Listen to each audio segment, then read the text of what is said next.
Buenas tardes, yo soy Pablo, el presidente del AMPA del Colegio Pinto Rosales, y os doy la bienvenida al cuarto taller del AMPA de este curso, tercero con nuestra formadora predilecta, la formidable Cristina Uribes.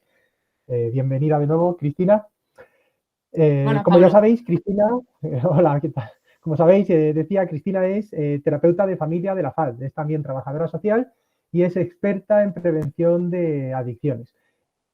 Va a hablar de los entornos de crecimiento de los niños, de los espacios en los que se desenvuelven mientras son infantes primero y después adolescentes. Como nosotros somos ya adultos, sabemos que pocas cosas hay más codiciadas en la vida que eso que llamamos tiempo libre. Pero una vez que disponemos de él es muy importante saber usarlo con responsabilidad, como si se tratara de un superpoder. Decía Séneca que ningún viento es favorable para quien no sabe dónde va. Así que vamos a tratar de aprender a colocar a nuestros hijos en una posición que les permita ir en la dirección que consideramos más adecuada y que cuando tengan que disponer de su tiempo libre lo hagan de la mejor forma posible. Como acabo de hacer referencia en un mismo párrafo, primero a Spider-Man y luego a Séneca, creo que lo mejor será que yo ya no diga nada más, porque empieza así y acabo refutando a Heidegger a través de las canciones de Camela. Así que cedo la palabra de una vez a Cristina para que ella dirija ya este taller y nos lleve a todos a conclusiones que serán muchísimo más oportunas. Como siempre, quien quiera preguntar o aportar algo a la conversación durante el taller es bienvenido de hacerlo, ya sea por el chat o interviniendo directamente. También abriremos un turno de palabra después de la presentación. Ahora sí, adelante, Cristina, te cedo la palabra. Muchas gracias, Pablo, por tu presentación, por tus palabras, como siempre, pues tan oportunas y tan, bueno, pues que me encanta cómo haces las presentaciones siempre, así que muchas gracias. Bueno, pues si os parece, yo ya no digo nada más respecto a la presentación y paso directamente bueno, pues a lo que es el módulo de hoy, que a mí me parece muy interesante, me parece que, bueno, pues que son temas que a veces nos olvidamos de ellos, nos olvidamos de la influencia que tiene el tiempo libre, de la influencia que tiene ciertos espacios de desarrollo, ciertos espacios donde nuestros hijos se mueven, donde nuestros hijos y donde nosotros, porque al final, nosotros como padres y madres, porque al final, bueno, son espacios que compartimos con ellos o que ellos disfrutan y donde de alguna manera se socializan y donde aprenden cosas y donde se desarrollan como personas y donde fomentan algún tipo de capacidad o algún tipo de habilidad que, bueno, pues les va a acompañar el resto de su vida. Entonces, ¿por qué el tema de hoy de familia y entorno, escenarios de desarrollo en el marco de la prevención de las drogodependencias o en el marco de la prevención de las adicciones? Pues porque creo que la familia, de alguna forma, influye directamente en esos entornos y esos entornos van a influir en la familia. Y bueno, siempre tener presente que la familia somos agentes socializadores y agentes preventivos de las conductas de nuestros hijos, pues es importante tenerlo presente siempre, ¿no? Y tenerlo en cuenta y en este caso, en el del módulo de hoy, tenerlo en cuenta que también es importante ser consciente de ello en los diferentes contextos, en los diferentes entornos donde ellos se desenvuelven. El tiempo libre, el ocio. Bueno, voy a empezar explicándoos un poco cuál sería el objetivo de este módulo, en el que, perdonadme un momento porque creo que están pidiendo paso por aquí. Tengo que interrumpir un momento. Vale, para dar paso y vuelvo de nuevo.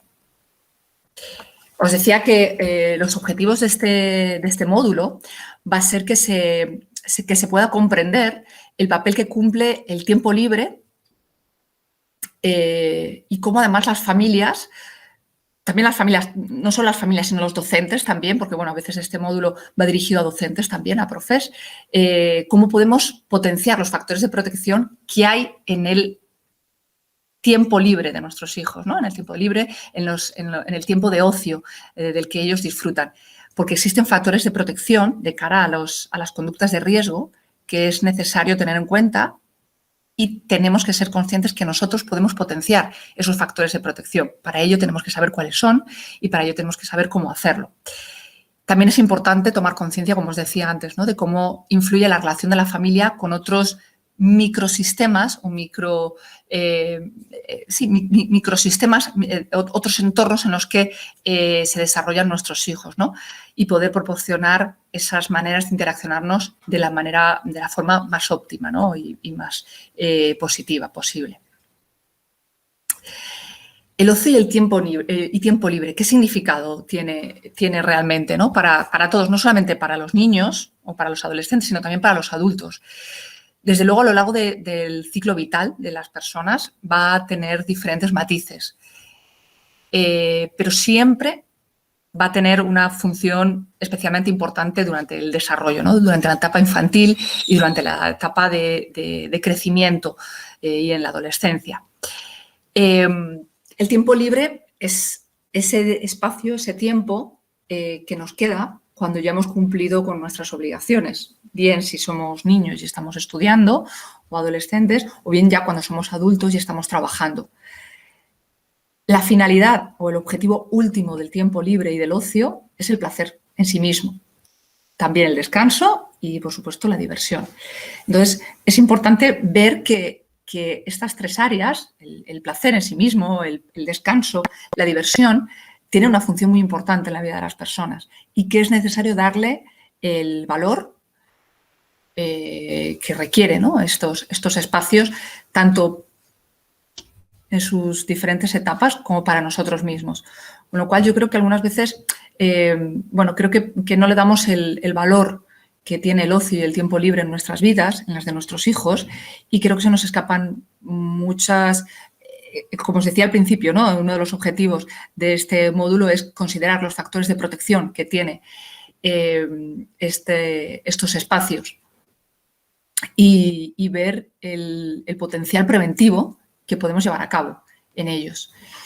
Entonces, bueno, en este módulo hoy me gustaría que tomáramos conciencia de esto, de la importancia que tiene el ocio, de la importancia que tiene el tiempo libre en nuestras vidas, ya os digo, como adultos, porque no siempre le damos ese espacio, ¿no?, ese valor para aprovecharlo, para disfrutarlo, para ser felices en nuestro tiempo libre y, sobre todo, para sacarlo, aunque sea de debajo de las piedras muchas veces, ¿no? Siempre tenemos la excusa del trabajo, de las tareas, de las obligaciones y se nos olvida esta parte tan importante de nuestra vida que nos proporciona descanso, que nos proporciona estar con las personas que queremos, que nos proporciona desarrollar otra parte de nuestra personalidad. No somos los mismos cuando estamos trabajando que cuando estamos en nuestros espacios de tiempo libre, en nuestro tiempo de ocio. Y tampoco lo son nuestros hijos. No son los mismos cuando están estudiando, cuando están en clase, que cuando están con sus amigos haciendo cualquier actividad que a ellos les gusta, ¿no? Y bueno, es importante darle ese valor y poner el foco en esas diferentes personalidades que tenemos en función de los diferentes contextos en los que estamos. Y por eso hoy le damos importancia a este momento, ¿no?, al momento del ocio y del tiempo libre que todos necesitamos y que todos, de alguna manera, es importante que aprendamos a disfrutar, a valorar y a sacar el máximo provecho posible. ¿Por qué es tan importante? Pues, como os digo, porque sirve para atender necesidades de descanso y satisfacción, de recreo, incluso de trascendencia, ¿no? En nuestro tiempo libre podemos hacer aquellas cosas que, bueno, pues que tienen que ver con algo muy íntimo y muy personal de cada uno de nosotros y que no siempre podemos hacer en otros espacios, ¿no? Pues probablemente en nuestros espacios profesionales o en nuestros espacios de obligaciones no siempre podemos darle esa atención a nuestras necesidades de trascendencia y, por supuesto, de satisfacción o de recreo, ¿no?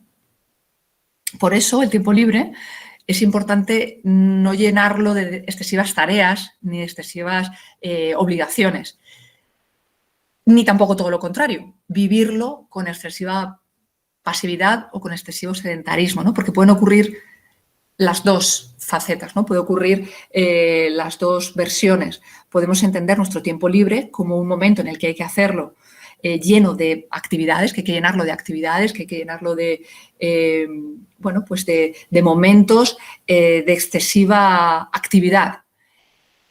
O todo lo contrario, lo vivimos de una manera absolutamente sedentaria o absolutamente pasiva. Lo importante es encontrar ese término medio. No es necesario que nuestro tiempo libre esté lleno de actividades. Estamos muy acostumbrados al ruido, a la hiperactividad, al que parezca, ahora lo vamos a ver un poco más en detalle, ¿no? Cuáles son esas maneras incorrectas, ¿no?, de atender nuestro tiempo libre, pero quería empezar nombrándolo un poco como resumen o como preámbulo, ¿no?, a lo que vamos a hablar más adelante.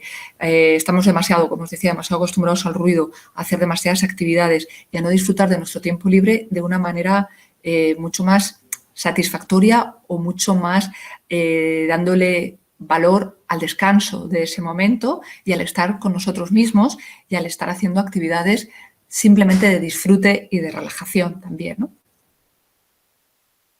O, como os digo, ¿no?, todo lo contrario, con una actitud excesivamente pasiva o excesivamente sedentaria. Y, como os decía también al principio, es vital en todas las edades, en cualquier etapa del ciclo vital de las personas, ¿no? No solamente en los niños es fundamental el tiempo libre, sino también nosotros los adultos. Y vuelvo a repetir que creo que se nos olvida muchas veces y ahí radica muchos de nuestros malestares. En ese poco espacio que le damos a nuestro tiempo libre, en esa poca importancia que le damos a nuestro tiempo libre, es un tiempo libre de calidad y positivo, ¿no?, y sano para nosotros. Y, bueno, a veces incluso nos centramos mucho más, ¿no?, en cómo satisfacer las necesidades de ocio de nuestros hijos y no tanto en las nuestras. Y yo creo que es importante que tengamos en cuenta las nuestras también y encontrar un equilibrio entre las necesidades de todos los miembros de la familia, porque para todos es vital ese tiempo. El juego en la infancia, cómo de importante es, ¿no? Tiene especiales significados.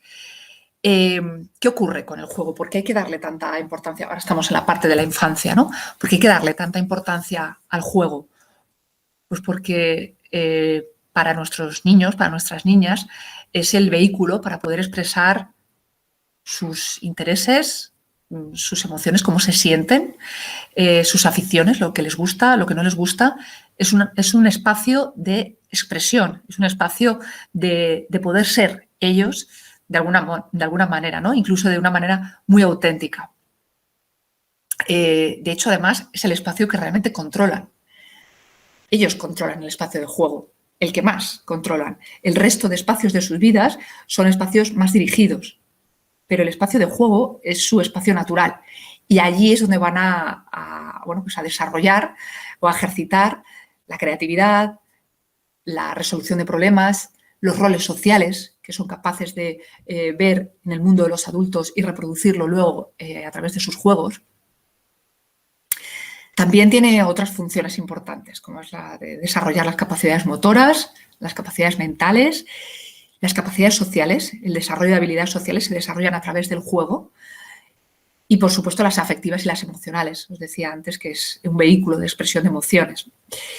Y, por supuesto, es una manera de que ellos se interesen por el mundo, por lo que les rodea, por nosotros, los adultos, y por eso que ellos viven como el mundo de los adultos.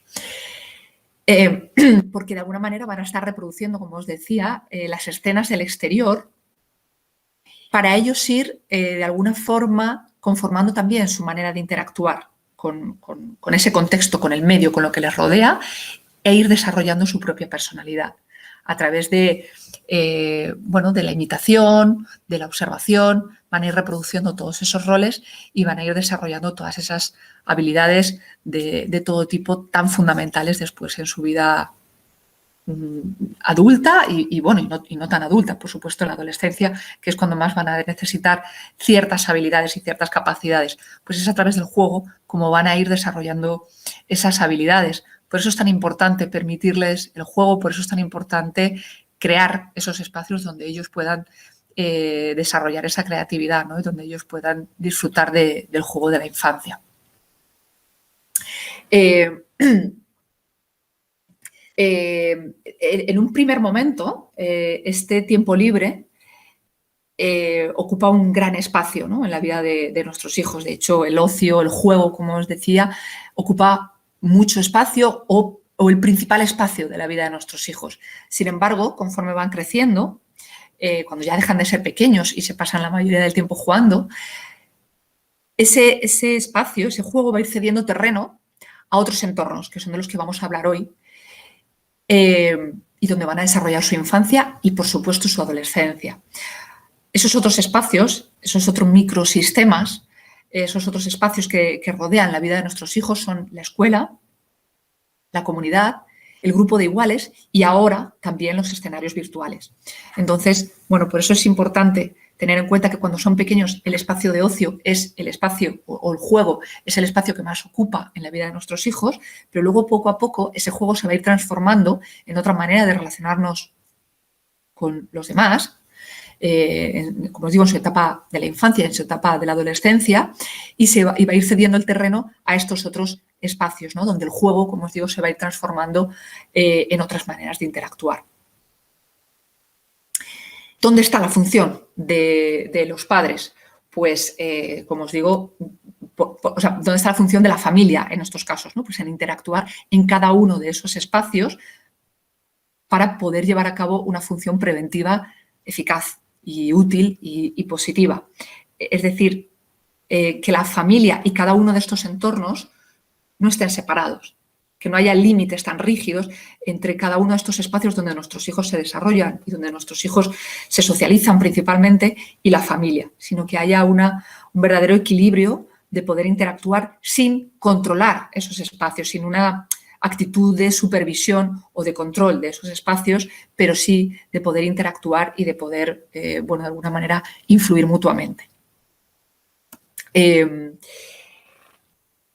Bueno, el juego a lo largo del ciclo vital, como os decía, durante la infancia os comentaba, ¿no?, que es tan importante, pero luego en la vida adulta, el ocio, vuelvo a repetir, el tiempo libre, ese espacio exento de obligaciones, nos ayuda a muchas otras cosas, ¿no? Nos ayuda no solamente a descansar, que es fundamental,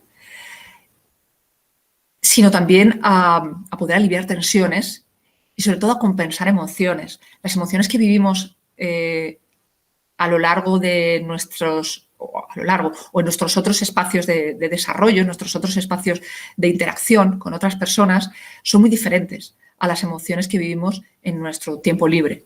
Entonces, es necesario poder tener ese tiempo libre para poder compensar las emociones.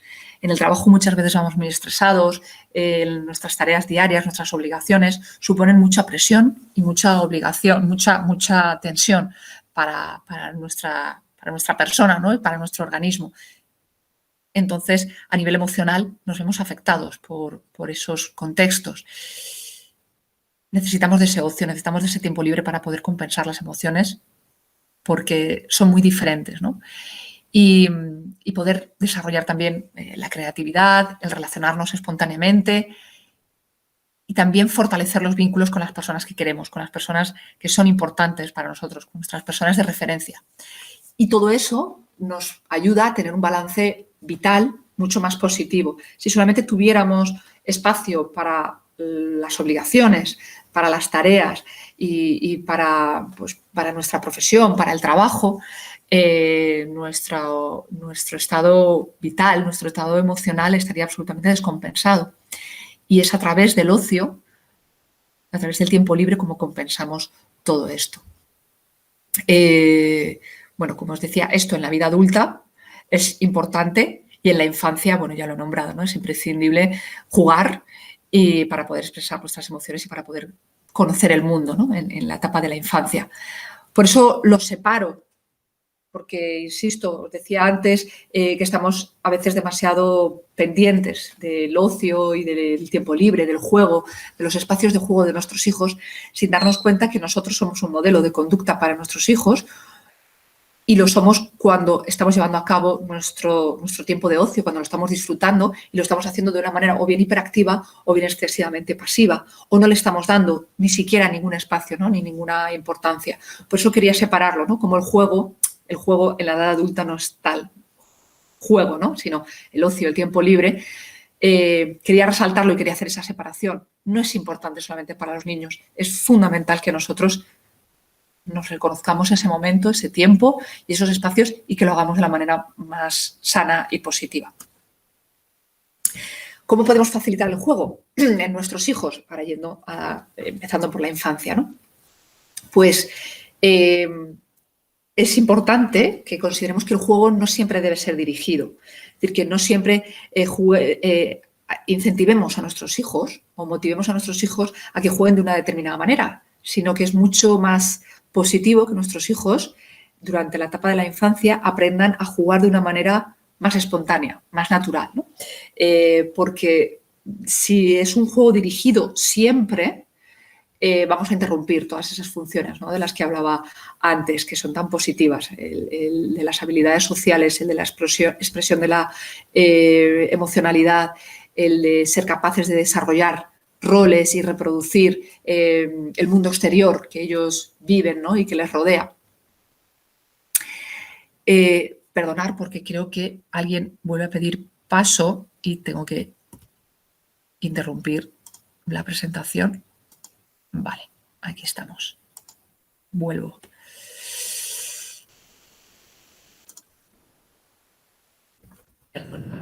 Lo tengo aquí ya, ¿vale? Bueno, por eso es tan importante permitir esos momentos de juego para nuestros hijos y que se les permita a cualquier edad vivir con libertad, dentro de los límites, por supuesto, esos momentos, ¿no? Luego, que es importante también, ¿no?, porque antes nombraba, es importante el ocio y el tiempo libre en los adultos y es importante el juego en los niños. Y parece como que hablo de esto como algo separado. Los momentos de juego en familia son fundamentales. Ese momento en el que el tiempo de los adultos se comparte con el juego de los niños es fundamental, son necesarios, son absolutamente nutritivos y alentadores para todos los miembros. Entonces, bueno, son ideas muy básicas y muy esquemáticas, pero que son importantes cuando hablamos de cómo facilitar el juego a nuestros hijos, ¿no? Que no se nos olvide que es necesario que lo puedan vivir en libertad, que puedan jugar de una manera libre y auténtica y espontánea, que no sea tan dirigido el juego, que ellos puedan desarrollar su creatividad y que compartamos con ellos esos momentos y que vivamos los momentos de juego en familia al máximo, ¿no?, y que los podamos disfrutar entre todos. En la adolescencia también. En la adolescencia es importante facilitar experiencias de disfrute entre todos, ¿no?, de disfrute compartidos. Yo sé que los que tenéis hijos adolescentes me diréis, bueno, no es tan fácil, ¿no? En esta etapa, cuando son niños, es mucho más fácil jugar o tener espacios de ocio compartido con ellos, y cuando son adolescentes es un poco más complicado. Bueno, pues hay que intentarlo, hay que intentar encontrar esos espacios, esos momentos, ese tiempo compartido, porque durante la adolescencia se producen quizás momentos tensos que pueden ir generando fricciones en la relación entre padres e hijos y bueno, también puedes estar muy sobrecargados, ¿no?, de obligaciones, de estrés, que incluso se vive de una manera casi normal, ¿no?, el estrés en adolescentes o en niños pequeños, de la sobrecarga de actividades que tienen muchas veces. Y bueno, pues es necesario compensar todos esos periodos de sobrecarga, de obligaciones, de estrés, a través de momentos de disfrute compartido con ellos. Y sobre todo por lo que os decía, porque es una etapa, la adolescencia, en la que el vínculo entre padres e hijos puede dañarse por las fricciones que pueden ocurrir en ese momento, ¿no?, durante ese ciclo, durante esa etapa vital. Perdonad porque vuelven a pedir paso, tengo que volver a cortar, lo siento.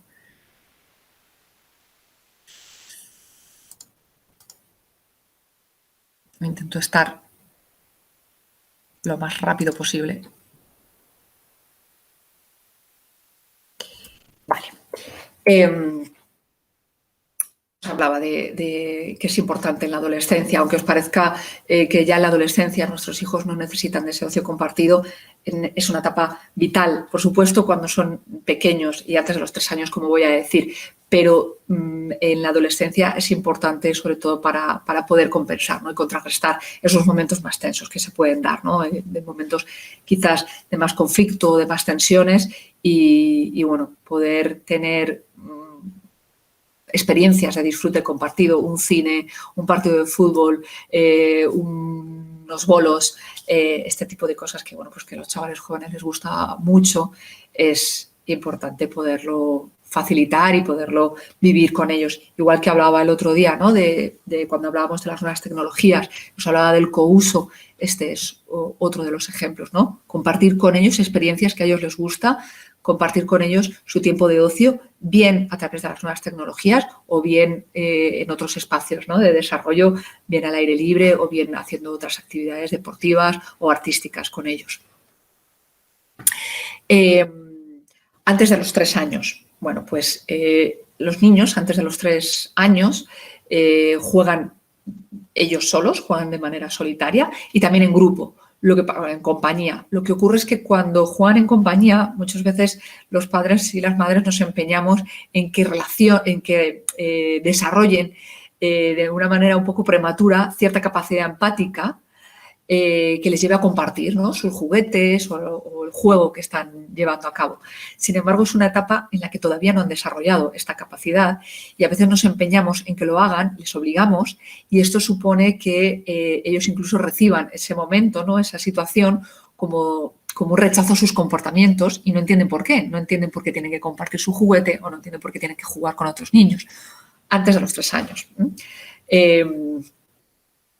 Y es básicamente por esto, porque ellos no han desarrollado todavía esta capacidad empática. Entonces, fundamental motivar a los niños a jugar, fundamental dejarles libres para que jueguen, intentar no dirigir excesivamente el juego y no empeñarnos muchas veces, ¿no? en ese afán, ¿no? de desarrollar una capacidad solidaria en nuestros hijos y empática que en ese momento son incapaces de desarrollar y que no forman parte de esa etapa vital.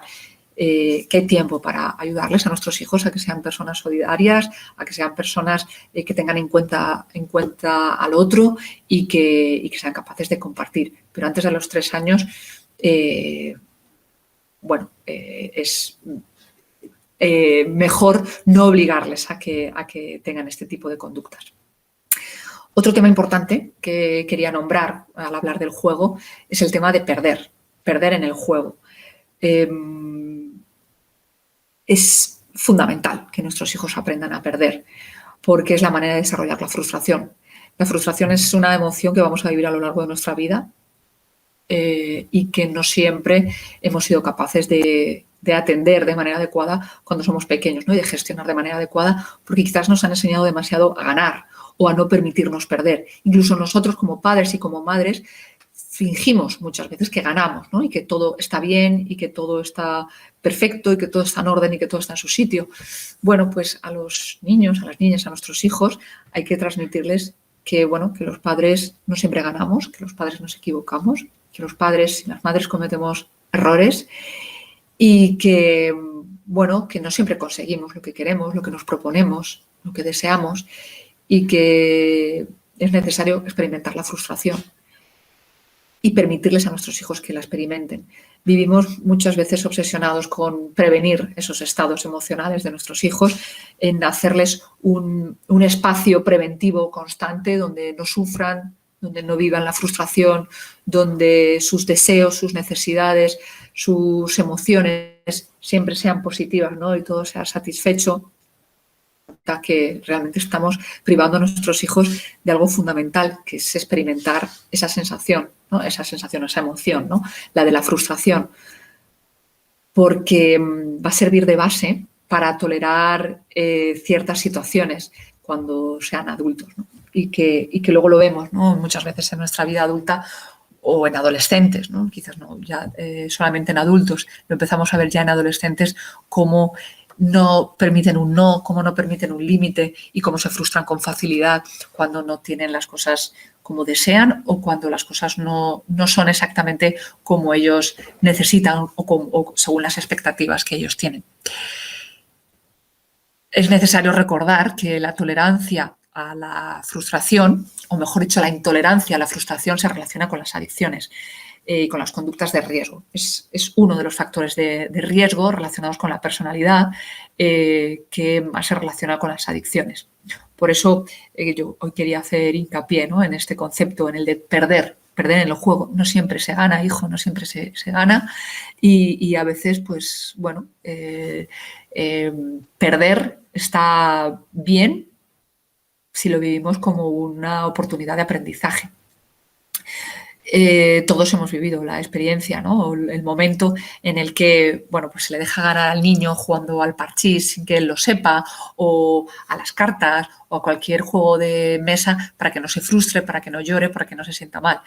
Pues esto no es la mejor manera, ¿no?, de ayudar a nuestros hijos a que desarrollen la tolerancia a la frustración, que tanto les va a servir como habilidad en el futuro y que va a ser un factor de protección de cara a las conductas de riesgo que luego puedan desarrollar o que puedan llevar a cabo potencialmente en la adolescencia.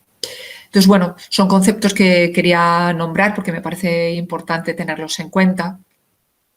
Que no se nos olvide que la adolescencia también es un momento para compartir el ocio con nuestros hijos. Esta idea, ¿no?, de antes de los 3 años no empeñarnos en que sean los más solidarios y los que mejor comparten sus juguetes y tienen una actitud empática con otros niños en el parque. Y luego el tema de perder y el tema de la tolerancia a la frustración. Bueno, ¿por qué el tiempo libre puede ser un espacio, ¿no?, de riesgo, o todo lo contrario? ¿Por qué puede ser un lugar de protección? ¿Qué es realmente?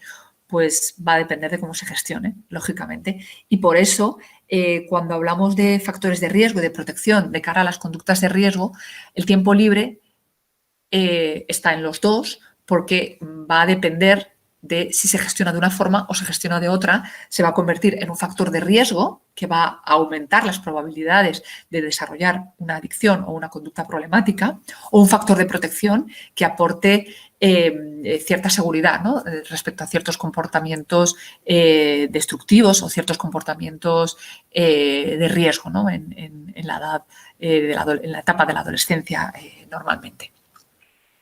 Entonces, en función de cómo utilicemos, de cómo vivamos el tiempo libre y de cómo se lo transmitamos a nuestros hijos, va a ser un factor de riesgo o un factor de protección. ¿De acuerdo? Para que sea un factor de riesgo, hay 2 términos que hoy quería nombraros que va a alimentar, ¿no?, que efectivamente se convierta el tiempo libre en un factor de riesgo. ¿Cuáles son estos 2 conceptos que alimentan los riesgos a que el tiempo libre, el ocio, se convierta en un factor que no ayude o que fomente las conductas de riesgo, que pueda desarrollar una conducta problemática a nuestros hijos?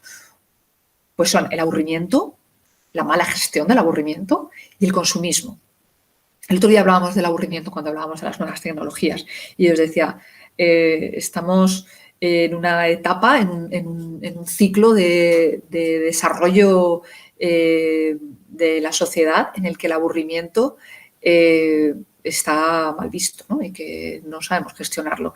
Y que cualquier parada de autobús, que en cualquier sala de espera, que en cualquier momento en el que no tenemos una actividad concreta que hacer y sentimos mínimamente un aburrimiento, nos sentimos incómodos y rechazamos esa sensación, ¿no? Esta sensación la experimentamos y no sabemos gestionarla, y entonces se desarrolla de una manera muy intensa hasta el punto de llegar a sentir apatía y frustración. Puede llegar a ser un factor pues, o puede convertirse en un modo de vida, ¿no?, el que yo no soporto el aburrimiento, no soporto la inactividad, necesito hacer cosas constantemente porque no sé estar en un estado de inactividad o un estado pasivo simplemente conmigo mismo, ¿no? O incluso todo lo contrario, puede ser tan intenso esa sensación de apatía y de frustración, que pueda convertirse o que la pasividad y la ausencia de voluntad de tomar las riendas de tu vida se convierta en tu manera de actuar. Entonces, bueno, es importante darle su espacio de importancia también al aburrimiento, ¿no? Ver cómo se aburren nuestros hijos y qué hacen cuando se aburren. Es necesario permitir que se aburran y es necesario ayudarles a que lo gestionen de la mejor manera. Lo fácil es rápidamente atender ese aburrimiento, ¿no? Que el niño no se aburra, porque si no sabe qué hacer. Hemos terminado de comer en el restaurante y el niño no sabe qué hacer y entonces pues rápidamente vamos a dejarle la tablet o el móvil para que se entretenga. porque el niño si se aburre, la lía.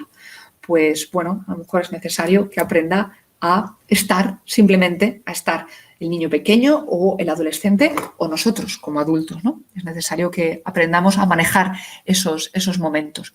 Porque ¿qué ocurre, no? Viene la otra parte, ¿no? Que es el consumismo. Cuando no somos capaces de gestionar nuestro tiempo libre, si no es a través de, bueno, pues de empresas o de instituciones y delegamos la responsabilidad de cubrir nuestro tiempo libre a estos organismos, pues, bueno, lógicamente lo que estamos aprendiendo es que nosotros, con nosotros mismos, no sabemos estar. Necesitamos que alguien o algo nos proporcione entretenimiento, bien sea una tablet o un móvil, bien sea una actividad concreta, bien sea, bueno, ir a algún sitio y hacer algo. Todo esto es maravilloso y está fenomenal. Simplemente intento transmitir estas ideas para que veáis cómo, llevadas a su extremo y entendidas simplemente como la manera de gestionar nuestro tiempo libre, nos hace que nos alejemos mucho de nuestras capacidades personales y del desarrollo de ellas, ¿no? Nos hace que nos alejemos de nosotros mismos, cuando no somos capaces de aburrirnos o cuando el aburrimiento lo vivimos de una manera absolutamente negativa y nos invade la apatía y la frustración cuando no tenemos ninguna actividad que hacer o ninguna cosa que consumir. Lógicamente nuestro tiempo libre y nuestro ocio está subordinado a terceros y no simplemente a cómo gestionarlo o cómo vivirlo, cómo experimentarlo, cómo disfrutar el tiempo libre de una manera mucho más natural y mucho más auténtica con nosotros mismos, ¿no? Y de alguna manera con nuestro mundo interior, que ahora mismo parece que no está nada de moda esto, ¿no? Y es necesario que siempre haya algo alrededor que satisfaga nuestra necesidad de entretenimiento. Por eso os digo, ¿no?, que ambos casos, bien los estados de aburrimiento o las faltas de iniciativa, pueden ser pasajeras y en este caso, lógicamente, no es nada que nos tenga que alertar, ¿no? Pueden ser habituales, pueden ser pasajeras y no ocurre absolutamente nada. El tema es cuando esto deriva en estados de riesgo, cuando esa apatía o la dependencia del consumo, como os decía, de actividades o de objetos, nos impide entretenernos, ¿no?, de manera natural o de manera fluida en cualquier área de nuestra vida. Entonces, bueno, cualquiera de esos dos estados, como os digo, si son pasajeros o habituales no hay ningún problema. El tema es cuando se convierten en estados de riesgo y ya o estamos apáticos o estamos dependientes del consumo de, como os digo, de cualquier actividad o de cualquier objeto. Ahí es cuando es necesario darnos cuenta, ¿no?, qué es lo que nos está ocurriendo a nosotros o qué les está ocurriendo a nuestros hijos para que estén llegando a ese estado, cómo están manejando el aburrimiento y cómo están manejando su capacidad de entretenerse a través de cosas externas, ¿no?, de estímulos externos. ¿Qué hacemos entonces con el aburrimiento? Pues normalmente lo que hacemos es rápidamente consumir productos, como os decía, un videojuego. En el caso de adultos, pues a lo mejor un cigarro o comida. No, nos cuesta, ¿no?, este momento de aburrimiento. Y a la vez, como nosotros lo gestionamos mal, porque esto, antes os ponía el ejemplo del restaurante, ¿no?, cuando el niño termina de comer y para que nosotros podamos tener nuestro momento de sobremesa y el niño no moleste, le dejamos la tablet o le dejamos el móvil, realmente estamos haciendo un reflejo de lo que nos ocurre a nosotros mismos. Ocurre constantemente, ¿no? Muchas veces proyectamos en nuestros hijos nuestras propias carencias, ¿no?, nuestras propias debilidades o aquellas situaciones que no sabemos manejar bien. Rápidamente le dejamos el móvil y la tablet porque consideramos que el aburrimiento es algo negativo, porque nosotros lo experimentamos como algo negativo, como una sensación negativa, porque nos ocurre. Nos aburrimos y ¿qué hacemos? Pues nos vamos a la nevera a ver qué puedo comer, o me enciendo un cigarro, o me pongo la tele. Todo conductas de consumo y además inmediato. Y rápidamente necesito dejar de aburrirme. necesito dejar de experimentar esta sensación, necesito buscar una salida a ese estado desagradable. Y de alguna manera se lo proyectamos a nuestros hijos y les hacemos, ¿no?, que aprendan de alguna forma a que no toleren ese aburrimiento. Es fundamental tolerar esos estados de frustración. Os decía antes con el juego el hecho de aprender a perder, pero también estos estados de aburrimiento. Es decir, no evitar sentir un estado desagradable. Somos muy evitativos con las emociones desagradables, con las emociones que no son positivas, y enseguida intentamos compensarlas rápidamente, ¿no?, con cualquier actividad, con cualquier otro estímulo, con una persona, con un objeto. Bueno, pues enseñar a nuestros hijos a tolerar los estados de frustración, entre ellos el aburrimiento o cualquier otro estado negativo o desagradable, es un factor de protección importante de cara a las conductas de riesgo. Porque cuando no soy capaz de gestionar o no soy capaz de tolerar un estado desagradable, voy a buscar rápidamente un estímulo positivo, que en unos casos pues puede ser bueno, un cigarrillo o cualquier sustancia tóxica, o puede ser una manera de relacionarnos negativamente con la comida, como os digo, o con las nuevas tecnologías. Entonces, por eso se considera que, por eso la tolerancia o la intolerancia a la frustración o la intolerancia a ciertos estados desagradables se considera un factor de riesgo de cara a las conductas de riesgo. O todo lo contrario, ¿no? Ser capaces de tolerar esos estados de frustración o no evitar sentir un estado desagradable en un momento dado y, bueno, experimentarlo y ser conscientes de que al final las emociones son pasajeras, cumplen su función y es necesario experimentarlas. Y acostumbrarnos a vivir con las emociones positivas es fácil, a vivir con las emociones negativas también, a poder experimentarlas y, como os digo, saber que son pasajeras, que traen un mensaje para nosotros si sabemos escucharlos, si sabemos escuchar esos mensajes y escuchar a esas emociones de por qué aparecen y bueno, intentar no evitarlas, no tener una conducta evitativa de esos estados desagradables. Eso va a desarrollar en nosotros una capacidad de afrontar ciertas situaciones y de tener mucho más control de las situaciones y de mucho más gestión de nuestras emociones. Por eso es importante que las familias, desde que nuestros hijos son pequeños, facilitemos esta experiencia. Porque no afrontar el aburrimiento o experimentarlo de manera frecuente va a alimentar, ¿no?, va a retroalimentar la no tolerancia. Es decir, cuanto más cosas hago para no estar aburrido, menos voy a tolerar el aburrimiento. Entonces entro en un bucle infinito, ¿no? Es importante enseñar a nuestros hijos, empezando por aprenderlo nosotros, a aceptar con empatía esos estados desagradables. Esto forma parte del tiempo libre también, esto forma parte del ocio y de cómo gestionarlo. Porque si no, nos creamos momentos de ocio y de tiempo libre pues probablemente de exceso de actividades, ¿no?, o de sobrecarga de actividades que a veces no nos dejan ni disfrutar de unas vacaciones o de un puente porque tenemos tal cantidad de actividades y tal cantidad de estímulos que cuando volvemos de las vacaciones necesitamos otras vacaciones para descansar de cómo han sido estos días, ¿no? Y tiene mucho que ver con esto. Bueno, por supuesto, intentar, ¿no?, que nuestros hijos generen sus propias propuestas creativamente, ¿no?, de cómo afrontar ese aburrimiento o de cómo hacer frente a momentos de inactividad o a momentos de frustración.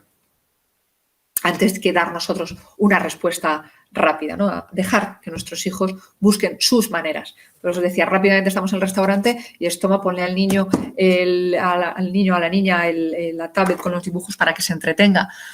Ya estamos nosotros dando respuesta, ¿no?, a esa supuesta necesidad de atención y de ocupar ese tiempo, ¿no?, ese supuesto estado de aburrimiento. Vamos a dejarlo. Que ellos reaccionen a su aburrimiento y que ellos vean cómo lo gestionan, ¿no?, y que desarrollen sus propias respuestas de una manera creativa. Todo esto, ¿no? Todas estas conductas que hablo, ¿no? De cómo gestionar el aburrimiento, cómo gestionar estos momentos, facilita que se desarrollen herramientas que nos permitan abordar de una manera positiva esta experiencia, ¿no?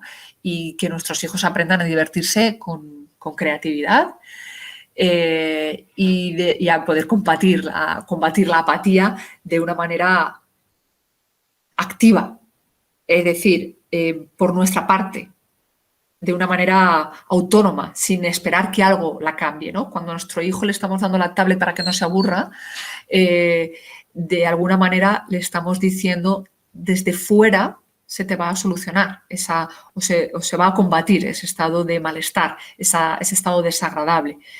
Y no le dejamos que lo haga de una manera activa e individual, ¿no? Y que él desarrolle, como os digo, esa creatividad para dar respuesta a ese estado.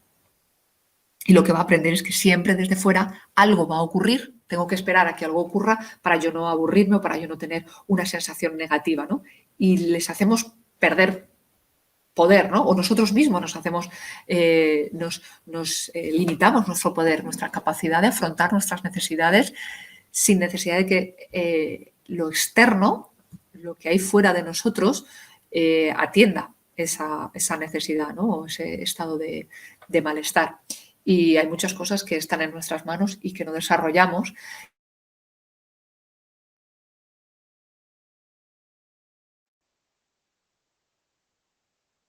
Creo que en cuanto tenemos una necesidad va a ser satisfecha por un agente externo, ¿no? Bien sea un objeto, bien sea una actividad o sea mamá o papá, que es lo que suele ocurrir, ¿no? Cuando son muy pequeñitos.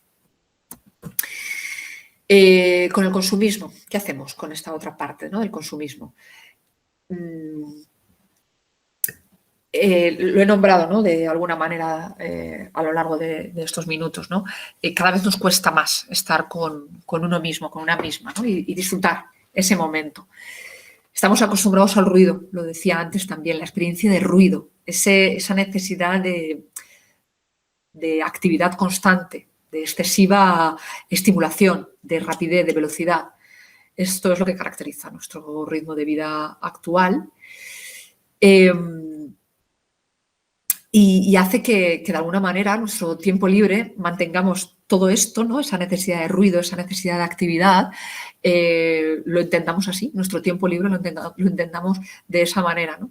Y lo llevemos a nuestro supuesto descanso y a nuestra supuesta diversión.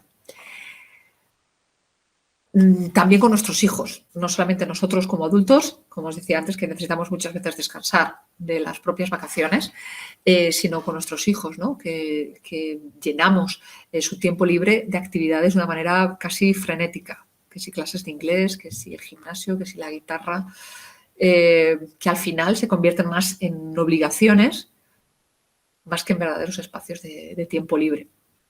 Y ellos se han acostumbrado ya, ¿no? A vivir este estrés o esta ansiedad de una manera casi natural, a que acabe el día y hayan hecho un montón de actividades y que apenas hayan tenido tiempo realmente para su tiempo libre, ¿no? Y para el ocio y para disfrutar simplemente bueno, pues de hacer las cosas que realmente les gusta. Y esto no significa que quizás ir al gimnasio o que tocar la guitarra no pueda ser un momento de disfrute, por supuesto. De hecho, estas actividades programadas tienen que estar para eso, para satisfacer y para entretener, siempre y cuando no absorban todo el tiempo libre de nuestros hijos. Es decir, que siempre quede algo de tiempo libre al final del día para que, bueno, pues puedan, porque al final son actividades programadas, son actividades dirigidas, es como hablaba antes, ¿no? Del juego dirigido, pues cuando ya son más mayores y les tenemos esa tabla de obligaciones con esa actividad frenética de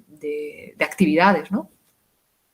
De alguna manera estamos privándoles de ese tiempo libre en el que ya no es algo dirigido, sino que es donde pueden desarrollar la creatividad. Por eso es importante que aprendan a jugar sin consumir, porque no van a desarrollar esa creatividad y estarán de alguna manera impidiendo que lo hagan en el futuro. El consumismo y el aburrimiento, creo que son dos temas que es importante poner el foco ahí como madres, para que no se nos olvide. El tiempo libre, dependiendo de cómo se gestione, como os decía, se va a convertir en un factor de riesgo o un factor de protección. Vamos a intentar que sea un factor de protección el tiempo libre de nuestros hijos, el ocio de nuestros hijos, porque es muy fácil caer en determinadas conductas que van a generar una serie de habilidades o van a inhibir una serie de capacidades en nuestros hijos que luego van a ser fundamentales de cara a la prevención de las conductas de riesgo. Entonces, en el contexto del ocio, del tiempo libre, podemos hacer muchas cosas como padres para que se convierta en un factor de protección en lugar de un factor de riesgo. Bueno, voy a ver qué hora tenemos, a ver cómo vamos. Vale, tenemos media hora todavía. Vamos todavía con un poco de margen. Bueno, ¿qué son esos otros entornos de los que os he hablado al principio, en los que os decía el tiempo libre se va reduciendo o el juego se va reduciendo conforme van creciendo nuestros hijos y empiezan a aparecer otros espacios donde empieza a comer terreno al juego y donde nuestros hijos empiezan a desarrollarse y a socializar, ¿no? Son microcosmos que tienen, bueno, pues un sentido para nuestros hijos, ¿no? Como os digo, de socialización, y donde van a desarrollar relaciones, experiencias, van a interactuar. Y es importante la intervención activa de la familia en esos diferentes entornos donde nuestros hijos están, ¿no? Donde nuestros hijos socializan y se desarrollan.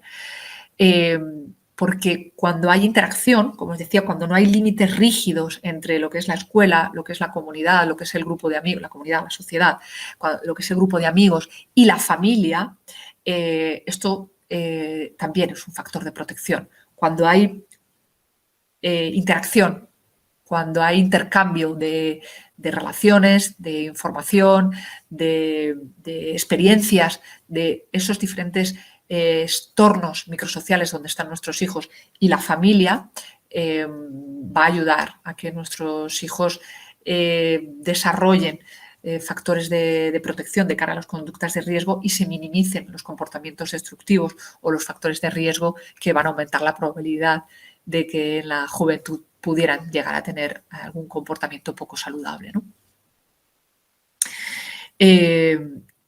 Por supuesto, es importante que ellos tengan su esfera de autonomía. Esto no quiere decir que estemos ahí, como os lo comentaba antes, ¿no? Esta interacción o esta fluidez en las relaciones y en las experiencias y en la interacción de los diferentes entornos microsociales y la familia no quiere decir que tengamos que estar controlando su esfera personal. Se trata de una interacción saludable. Una interacción sin avasallar, sin invadir, basada, por supuesto, en el respeto, con cada uno de esos escenarios donde nuestros hijos y nuestras hijas están, pero sí de, por supuesto, autonomía y, por supuesto, respeto, pero interacción. Y eso va a ser una interacción saludable cuando se es capaz de mantener ese equilibrio, ¿no? Entre la supervisión o la interacción y la autonomía, mejor dicho, ¿no? Porque si no se convierte en control, en supervisión o en estar absolutamente desconectados, ¿no? De esos otros entornos, de esos otros espacios donde nuestros hijos se desarrollan. Ni desconexión absoluta, ni control y privar a nuestros hijos de su autonomía en esos espacios, ¿no? Una interacción saludable es lo que, bueno, pues, se propone desde esta idea. ¿Cuáles son esos distintos espacios?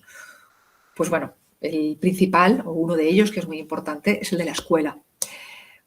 La escuela tiene un objetivo fundamental de cara a los factores de protección, ¿no? En el abuso de sustancias o de otras conductas de riesgo. ¿Cómo lo hace la escuela?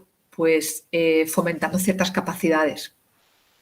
En la escuela se desarrolla o es un espacio donde se puede desarrollar la autorregulación en el control de los impulsos de nuestros hijos, la socialización, por supuesto, la solidaridad, de la que hablábamos antes, no antes de los 3 años. Todo esto son capacidades, habilidades que la escuela tiene como objetivo dentro de su papel educativo, ¿no? Y es importante conocer qué es lo que ocurre dentro de una escuela y cuáles son ese papel que cumple para saber cómo podemos interactuar, ¿no? Y cómo podemos influir nosotros también en esas capacidades. Por eso es importante saber, ¿no?, qué ocurre en la escuela y qué desarrollos o cómo se está favoreciendo los factores de protección. Por tanto, la familia, en esta parte preventiva, ¿no?, de la que estamos hablando, no solamente puede incrementar o ayudar a que estas capacidades se desarrollen y sean más efectivas, sino que puede además proporcionar nuevas variables, ¿no?, en ese entorno escolar. Para eso es necesario, como os digo, conocer cuáles son o cuál es ese papel educativo de la escuela para que desde la familia nosotros no solamente ayudemos a que estos factores se desarrollen, sino a crear nuevos factores de protección en coordinación con la escuela. ¿Cómo lo podemos hacer? Bueno, pues con la corresponsabilidad. La corresponsabilidad significa tener claro que no hay o no debería haber un límite rígido entre lo que ocurre en la escuela y lo que ocurre en casa, sino que debe haber una relación de igual, aunque cada uno tenga contenidos diferentes, ¿no? Probablemente la escuela se va a centrar más en contenidos objetivos, en contenidos académicos, y la parte familiar va a ser más responsable en la parte relacional, ¿no?, de nuestros hijos. Pero es necesario conjugar la parte académica con la parte relacional. Y ahí, escuela y familia son corresponsables. No podemos decir, bueno, esto es solo de la escuela o esto es solo de la familia. Creo que es necesario que ambos contenidos, tanto lo relacional como lo objetivo, como lo meramente académico, de alguna manera se puedan influir, ¿no?, de una manera recíproca. ¿Cómo se puede hacer más, ¿no?, esta relación bidireccional entre la escuela y la familia? Bueno, pues los programas de prevención de abusos de sustancias está demostrado que tienen mucha mayor eficacia cuando involucran a las dos partes, a la familia y a la escuela. Si se hace programas de prevención de abuso de sustancias o de prevención de conductas de riesgo exclusivamente para las familias o exclusivamente para la escuela, sin que estén involucradas unas con otras, la eficacia de esos programas va a disminuir. Por tanto, es necesario esa interacción, ¿no?, y esa capacidad de involucrar a las dos partes. Creo que hay alguien con un micro abierto. Si no os importa, porque si puedes, Marta, quitarle el sonido. Ay, perdonad, lo siento. No te preocupes. No pasa nada, no pasa nada. Adelante, perdón. Gracias. Nada, no pasa nada, Marta, no te preocupes, simplemente es que se oía un poquito de ruido de fondo. Las interacciones del alumnado con familia y el resto de agentes sociales. Esto va a repercutir directamente en su rendimiento académico. Esto no quiere decir que aquellas familias con un nivel cultural y formativo mayor va a tener mejores resultados, ¿no?, o va a tener un rendimiento académico mucho mayor. En realidad, con lo que está relacionado es más con el aspecto afectivo que con el aspecto formativo. Entonces, bueno, tener en cuenta esto que afecta directamente, ¿no?, cuando el alumnado con la familia y el resto de agentes sociales hay una actitud que involucra a las dos partes, va a repercutir directamente en el desarrollo académico de nuestros hijos. Pero insisto, no porque el nivel cultural y formativo de las familias sea mayor, esto es absolutamente independiente, sino porque tiene mucho más que ver con el aspecto afectivo que con el formativo.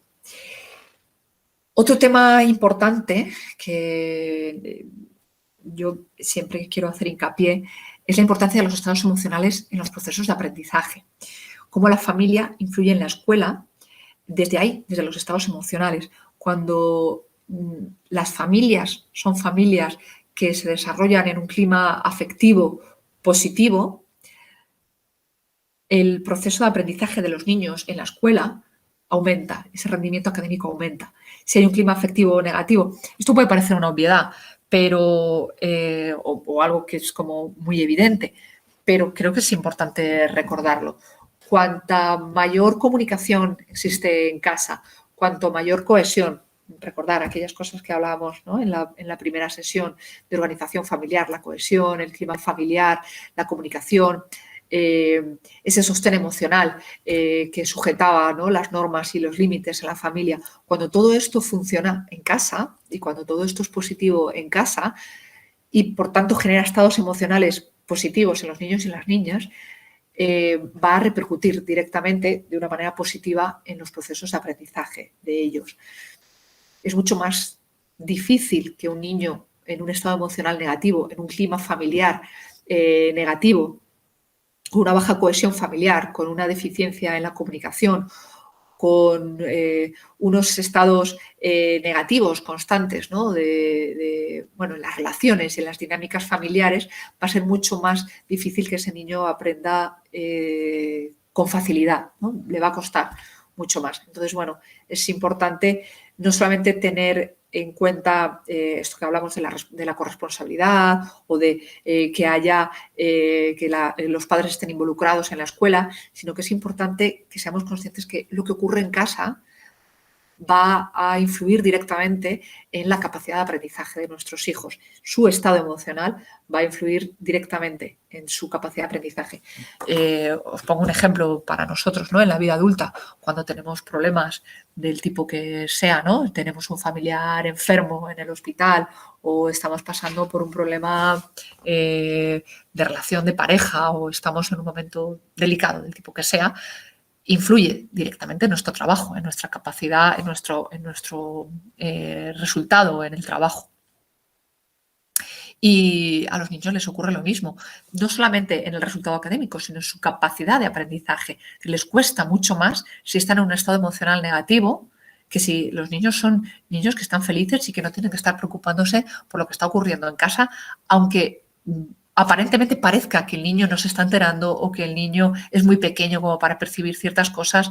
Bueno, los niños, lo sabemos todos, ¿no?, son esponjas, perciben absolutamente todos los estados emocionales y de alguna manera esto va a influir negativamente, ¿no?, o positivamente, va a ser un factor de riesgo, un factor de protección en los procesos de aprendizaje.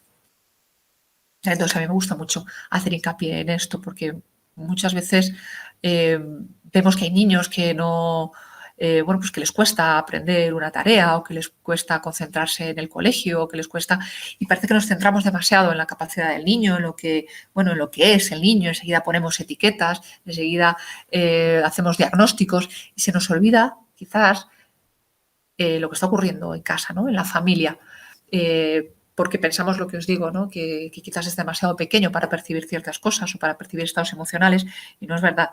Los niños perciben esos estados emocionales y afecta directamente a sus procesos de aprendizaje y a su capacidad de desarrollo, ¿no?, intelectual y personal. ¿Qué más cosas, ¿no?, son importantes en la relación de la escuela y la familia? Pues la cercanía entre la familia y el profesorado, es decir, conocer cuáles son los profesores de nuestros hijos, poder compartir esto que os estoy contando, ¿no?, qué ocurre en casa, cómo nos sentimos en casa, los problemas que tenemos ahora mismo y bueno, poderlo compartir y que haya cercanía entre la familia y el profesorado, que se conozcan personalmente, motiva a ambas partes para poder dar una respuesta satisfactoria a las necesidades educativas de nuestros hijos y de nuestras hijas. Ese vínculo entre las personas de referencia en ese momento para nuestros hijos, como es el profe y mamá y papá, el profe, la profe y los padres. Entonces, bueno, es importante, ¿no?, esa cercanía, ese vínculo, esa relación directa. No es simplemente, bueno, el profe de matemáticas o el profe de inglés, sino que podamos conocer y que podamos compartir ciertas cosas de nuestros hijos y de nuestra vida en familia. Esto es mucho más fácil cuando son más pequeños que cuando son más mayores, es evidente. Pero bueno, es importante tenerlo en cuenta en cualquier etapa vital. Lo que pasa es que bueno, luego se va a modular en función de la edad, ¿no? y del momento de nuestros hijos y de la posibilidad de hacerlo cuando están en la guardería. Es mucho más fácil cuando están en primaria que luego probablemente cuando están en el instituto, cuando están en bachillerato. Y por supuesto que la familia participe, ¿no? en los órganos de participación familiar dentro del contexto escolar, pues las AMPAs, el consejo escolar, pues permite poder llevar a cabo iniciativas y tener una actitud proactiva por parte de las familias que van a mejorar, que van a hacer que se enriquezca y que mejore la vida escolar de nuestros hijos. Entonces, bueno, estas son maneras, ¿no? de influir en el entorno de la escuela, que es donde crecen nuestros chicos, nuestras chicas, y pasan mucho tiempo, ¿no? en él. Y, por tanto, ser conscientes de esa importancia socializadora que tiene la escuela. Y cómo la experiencia socializadora, esta función socializadora de la escuela, se hace mucho más positiva y se desarrolla mucho más y se lleva a cabo de una manera mucho más óptima cuando la familia participa de una manera directa en este espacio, ¿no? En este microespacio de desarrollo donde están nuestros hijos y donde interactúan nuestros hijos. ¿Cuál es ese otro espacio? Hasta ahora hemos visto la escuela. Os nombraba otros dos más, ¿no? La comunidad sería otro, ¿no? La sociedad, el barrio. Aquí es crucial. Quizás nos puede parecer que, bueno, que nos viene como un poco lejano, ¿no? ¿Cómo participo yo como familia en la comunidad que vaya a afectar de alguna manera a mis hijos? Bueno, pues cómo nos relacionemos con el entorno, nosotros como adultos, como padres, va a influir de manera crucial, ¿no? en la relación de la familia con la comunidad. ¿Qué patrones pueden ser esos? Pues si yo me relaciono con mi comunidad y con mis hijos, yo con mis hijos me relaciono con la comunidad viviendo mi tiempo de ocio y mi tiempo libre, siempre yendo al bar, por ejemplo, bueno, pues tengo un patrón de relación con mi comunidad de una determinada manera. Pero si me relaciono con mi comunidad de otra forma, que es yendo a los parques o yendo al centro cultural o yendo a la biblioteca, estoy teniendo otro patrón de relación con mi comunidad. Y esto influye en nuestros hijos y cómo ven el entorno y cómo viven el entorno. Entonces, bueno, es importante que detectemos cuál es nuestro patrón de relación con la comunidad en la que vivimos. ¿Tenemos relación o no tenemos relación? ¿Vivimos en nuestra casa aislados de nuestro contexto social, del barrio en el que vivimos? ¿O hay algún tipo de actitud interactiva entre el entorno y nosotros como familia? Bueno, pues ahí lo dejo, ¿no? Para que cada familia, cada padre, cada madre analice, ¿no? Qué patrón de relación tiene con la comunidad en la que se encuentra. Porque, bueno, de una manera activa, las familias podemos crear redes en nuestro entorno, ¿no? Y podemos, de alguna manera, generar que el entorno sea de una forma u otra a través de la participación pues, en asociaciones, en órganos de decisión de cualquier entidad, de las AMPAs, en comisiones de trabajo de la escuela, en asociaciones vecinales. Es decir, cuando somos agentes activos o usuarios de servicios, estamos actuando de una manera directa para crear nuestro entorno, para tejerlo de alguna forma y para conformarlo de una determinada manera. Es decir, en nuestro entorno, el barrio, la sociedad, la comunidad que nos rodea, no es algo que está muerto, es algo que se crea, es algo que está vivo y que se crea y se genera a través de la participación de cada una de las personas que viven ahí. Y de alguna manera vamos a tener una comunidad o un barrio en función de cómo nosotros nos relacionemos con ese barrio y con esa comunidad. Vamos a poder crearlo de una forma u otra. Y ahí la familia tiene una función primordial. Y nuestros hijos viven en ese barrio.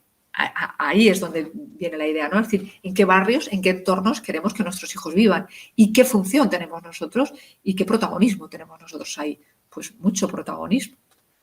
Ese entorno en el que nuestros hijos viven depende de alguna manera de cómo nos relacionamos nosotros con ese entorno y cómo lo vivimos, ¿no? Si lo vivimos de una manera activa, como agente activo, o de una manera pasiva. Y si somos usuarios de los servicios que tenemos a nuestro alrededor o simplemente estamos ahí de paso porque, bueno, es donde tenemos la casa y ya está. Y vamos de nuestra casa al trabajo y de trabajo a nuestra casa, pero lo que ocurre a nuestro alrededor, el contexto en el que está nuestra casa, no lo conocemos. Y esto de alguna manera se lo estamos transmitiendo a nuestros hijos y estamos creando un entorno en el que nuestros hijos viven que va a ser de una manera o va a ser de otra, ¿no? Y ellos se van a sentir partícipes o no de ese entorno. Entonces, bueno, a mí me parece algo fundamental y que creo que es importante que seamos conscientes, ¿no?, de cómo la familia podemos influir en esos entornos donde nuestros hijos están, porque al final va a ser donde ellos se van a desarrollar también. Están en la escuela, pero luego salen con sus amigos por el barrio, salen con sus amigos por una comunidad concreta en la que nosotros quizás no somos agentes activos, no participamos de ese entorno y no lo creamos junto con otras personas.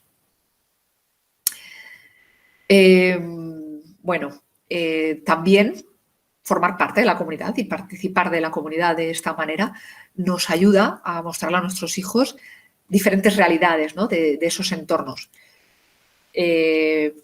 Cuando participamos en asociaciones vecinales o en agrupaciones o en asociaciones, como digo, vecinales o deportivas o de convivencia de cualquier tipo, les estamos enseñando, les estamos transmitiendo un modo proactivo de vivir. Es decir, muchas veces les enseñamos a nuestros hijos a vivir de un modo pasivo basado en la queja, ¿no? A quejarnos de que todo está fatal, de que no funciona nada, de que todo es horrible y nos basamos en la queja pero realmente no hacemos nada. Cuando formamos parte de esa sociedad y les enseñamos a nuestros hijos cómo funcionan ciertas cosas y cómo podemos cambiarlo desde, bueno, pues desde nuestro espacio, desde lo que nosotros podemos llegar a hacer, ¿no?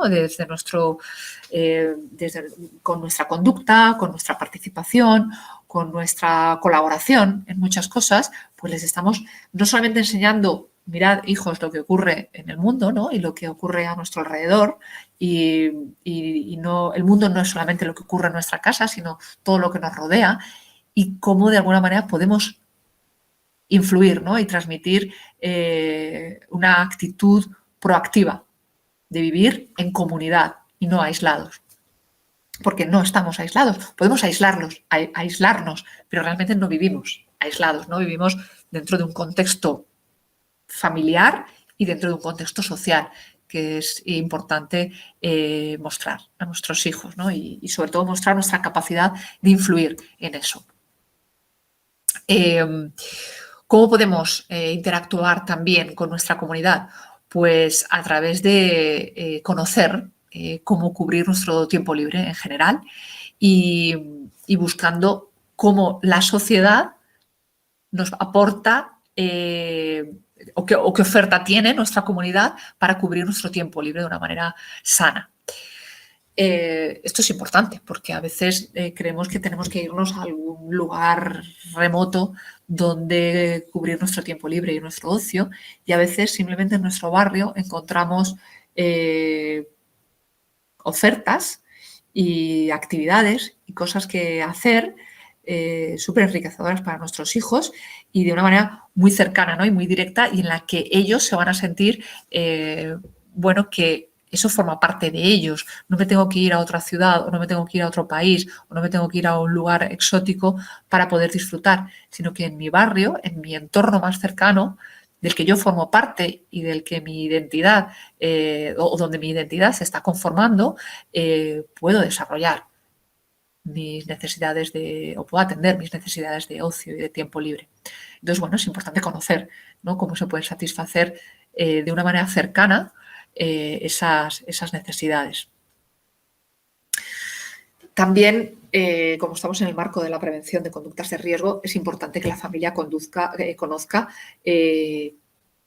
los problemas de consumo de drogas, ¿no? que puedan existir en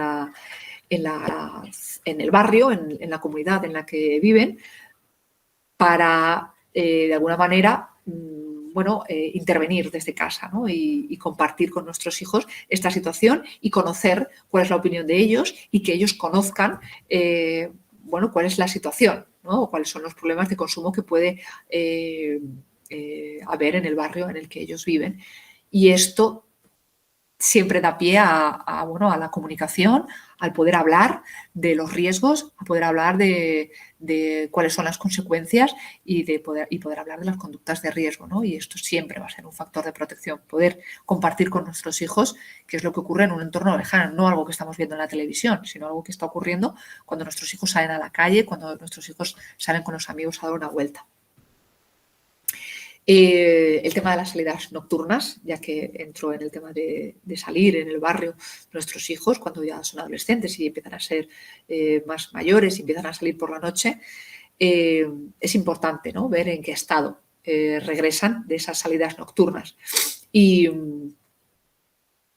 para esto es necesario que la familia permanezca de alguna manera activa en cuanto a la detección, ¿no? de consumos, de proporcionar información, mostrar interés, ¿no? por esas actitudes que puedan tener nuestros hijos en conductas de iniciación de drogas o en esos consumos experimentales que puedan llevar a cabo, y para eso es necesario que haya un clima de confianza y de comprensión, para que ellos puedan hablar y para que nosotros nos podamos expresar también y para que ellos puedan compartir y nosotros podamos preguntar y podamos informar y podamos dar nuestra opinión, ¿no? y mostrar nuestro interés.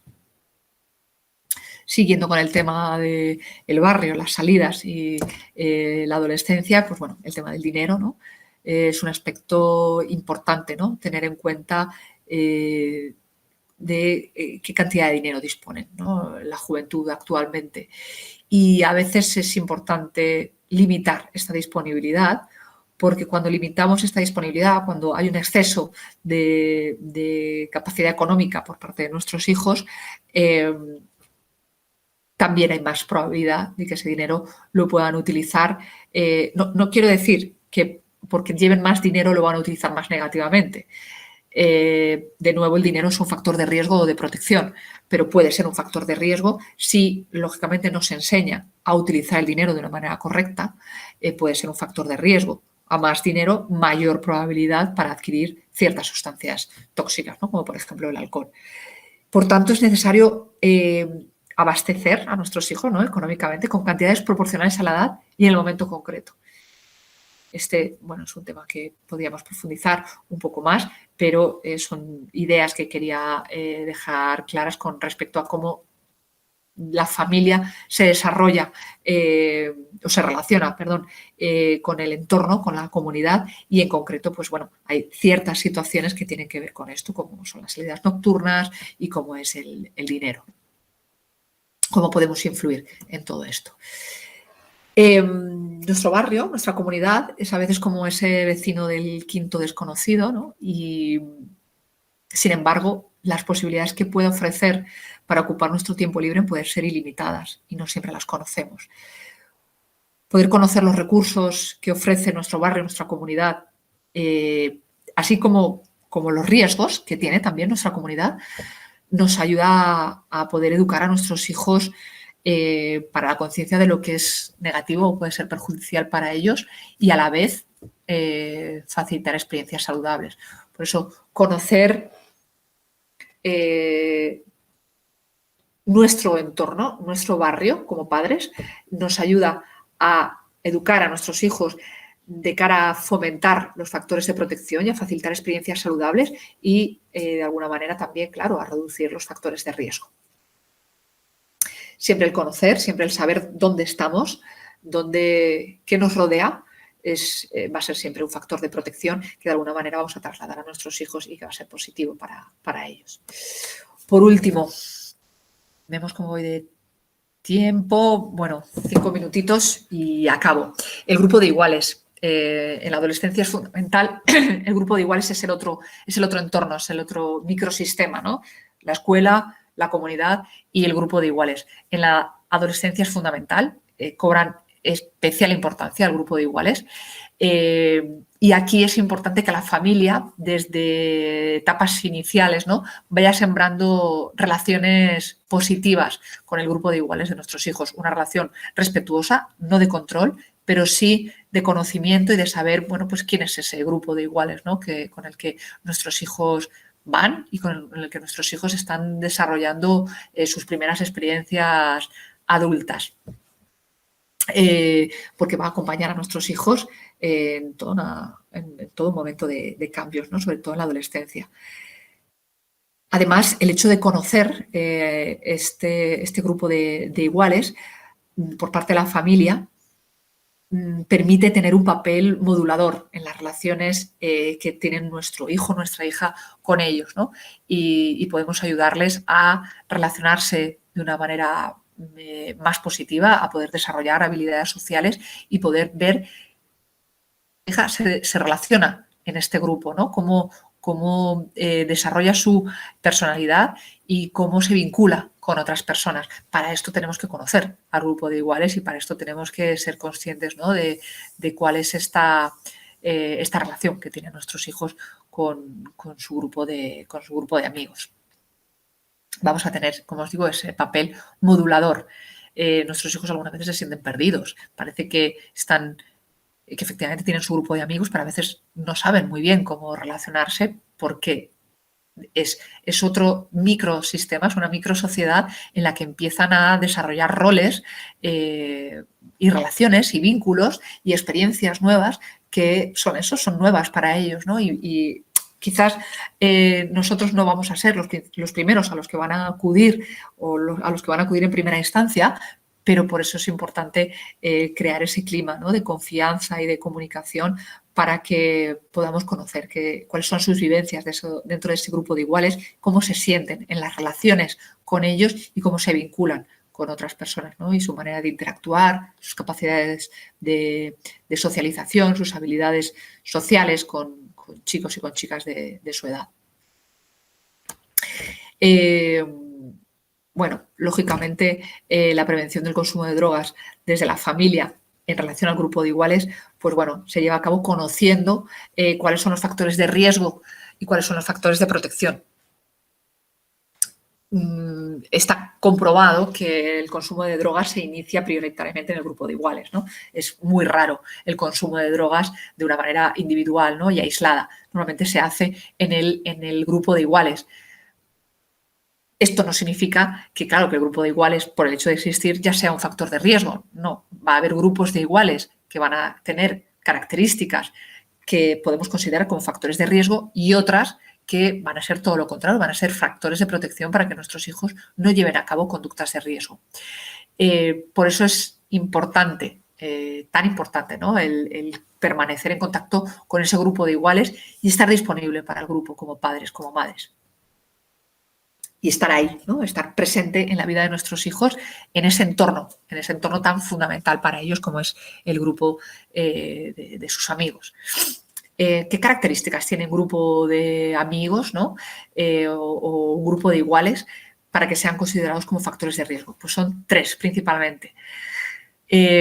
Cuando hay una excesiva dependencia del grupo, cuando nuestros hijos tienen una excesiva necesidad de depender de ese grupo, única y exclusivamente de ese grupo. Cuando solamente hay un grupo, cuando nuestros hijos solamente se relacionan con un grupo de iguales, esto puede ser un factor de riesgo, porque si en este grupo de iguales ellos no son aceptados, algo que es muy necesario, ¿no?, en la adolescencia, van a hacer todo lo posible para sentirse aceptados si no tienen otro lugar donde ir, si no hay otros grupos. Por eso es tan importante que nuestros hijos puedan tener diferentes grupos de referencia, pues quizás los de deporte o quizás los de la escuela o los del barrio o los del pueblo cuando van en vacaciones. Es decir, que haya diferentes grupos donde nuestros hijos puedan ir desarrollando sin necesidad de sentirse dependientes su propia personalidad, ¿no? Y para que sean menos tendentes a ceder a las presiones del grupo en los casos, por ejemplo, de que haya consumos o en el que haya conductas de riesgo.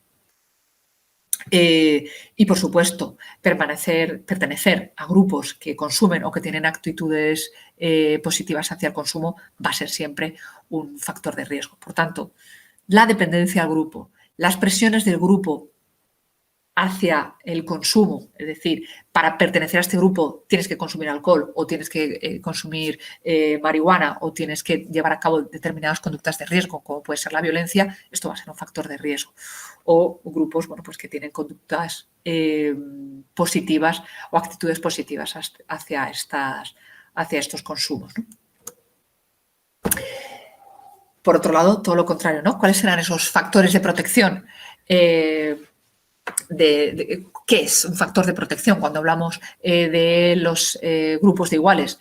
Pues cuanto mayor es ese contexto, ¿no? de grupo de iguales, cuanto más capacidad tienen nuestros hijos de relacionarse con otras personas, mayor contexto de libertad van a tener donde poder desarrollar ciertas capacidades, ¿no? fundamentales para la prevención de cualquier conducta de riesgo, como es la capacidad de crítica, como es la toma de decisiones y donde tomar conciencia de su identidad individual separada de su familia, es decir, quién soy yo al margen de ser el hijo de tal o de cual, ¿no? de pertenecer a una familia concreta. Mi identidad individual la desarrollo dentro de un grupo, mi capacidad crítica la desarrollo dentro de un grupo y mi capacidad para tomar decisiones la desarrollo ahí, ¿no? Esto es lo bueno de tener. A esto es a lo que le llamamos factores de protección. Cuando nuestro hijo está aislado en casa, jugando a la Play todo el día, o delante del ordenador constantemente y no tiene un grupo de chicos y de chicas con los que salir, esto es un factor de riesgo, porque realmente los grupos de iguales son factores de protección, pueden llegar a ser factores de protección por porque generan estos contextos, ¿no? y estas habilidades. Porque en estos contextos, mejor dicho, se pueden desarrollar estas habilidades que en tu habitación solo con la tablet es imposible desarrollar la capacidad, o imposible o más difícil desarrollar la capacidad crítica, la toma de decisiones o el individualismo, ¿no? O la individualidad, perdón, al margen de la identidad familiar.